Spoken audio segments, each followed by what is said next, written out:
Hello, my name is Eric Michael. I'm a pre-sales systems engineer with Symantec. Today I'm going to be demonstrating Symantec Endpoint protection mitigating the Cryptolocker threat, both with signature-based detection and without signature-based detection. First of all, before I proceed, I'm going to have a safe harbor disclaimer here. This demonstration is being performed within a private environment that is in no way connected or associated with Symantec's network infrastructure or facilities. The malware I'm about to demonstrate was obtained through a legitimate security researcher as part of my continuing professional education with maintaining my CISSP certification. It was not provided by Symantec. It is not available for testing or distribution from myself or from Symantec. So with that safe harbor disclaimer out of the way, let's take a look at what we got going on here. So I've got my endpoint protection manager, and I have a virtual machine that I am remote desktop into here. This is going to be our target machine that we're going to attack. So first of all, in order to make this work, I had to create an exception policy to exclude the C:temp directory from being scanned. That was necessary just to even unpack this malware initially, take it out of the container file that it's encrypted and stored in, and even park it on the hard drive. I had to create this exception. So we've got that exception applied to our client here. Here we go, our Cryptolocker test machine. If I go to policy, you can see there's my policy, exclude C:temp for exceptions is applied. All right, so let's go over here. So first of all, we're going to open our endpoint protection client, and you can see we've got the current definitions on this machine.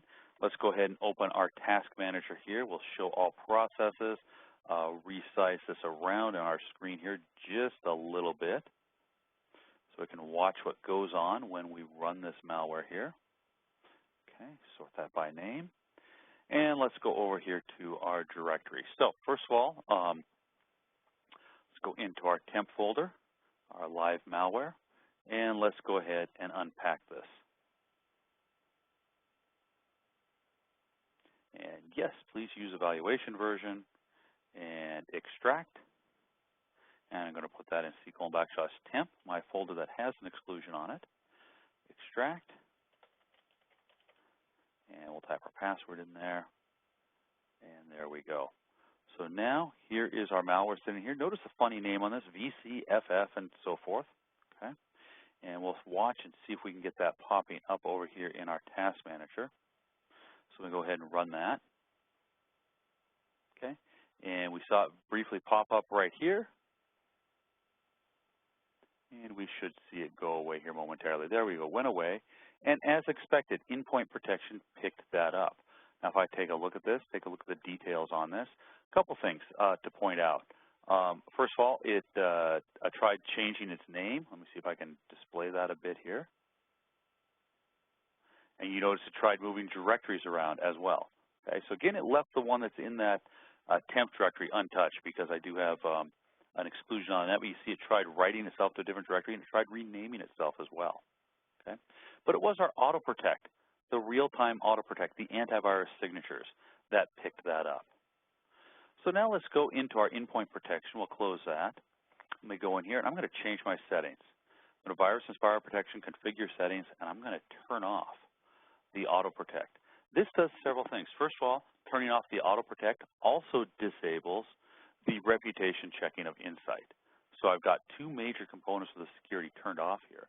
And what this is functionally mimicking is a situation where I do not have definitions. So it's in that window between new malware has been released and we've got the traditional signature-based approach available for it. Okay, so we're going to hit OK here. We'll go back to our endpoint protection manager. And you can see auto protect is disabled, download Insight is malfunctioning.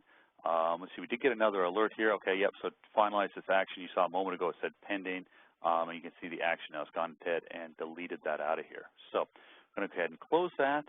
We're going to go back over to Windows Explorer, and we are going to rerun our threat here. So a couple things happen. So first of all, you saw it disappear here from the directory. It went and removed itself. You see now I've got that process, that one that had previously gone and dealt with. I've got that running. So Cryptolocker is live and running on this machine currently. because, again, there's no antivirus signatures available for it. Okay, all that functionality has been shut off. I'm relying on additional technology to pick this up. So at this point is where I would interject some Jeopardy music, because it's always tense waiting for this to get enough of the behavior going on to convict that code, block it, shut it off, and terminate it here. So we're going to continue to watch for a minute until endpoint protection picks this up and makes the detection. Let's look at our, let's see what's going on here. Oh, there we go. All right, so you noticed it disappeared. Okay, now here we go. We got endpoint protection has picked this up. I'm going to go ahead and look at this. Notice it's a different name, details. Now, here's what's so cool about this. This was picked up by Sonar. Sonar is our behavior monitoring technology, so it saw this as a suspicious behavior and took action against it. That action was suspending and terminating the threads here, quarantining the file, and flushing the browser cache. Okay. Sonar does check in with Symantec, and you can see it checked in here to get that reputation information. So it did check. It's found out that file was untrustworthy. So that further helps Sonar convict this file to take action and avoid a potential false positive. Okay. So what you've just seen is Symantec Endpoint Protection dealing and mitigating Cryptolocker, both with traditional signature-based antivirus and without it, leveraging the Sonar, the behavior monitoring technology. So thanks for watching, and have a great day.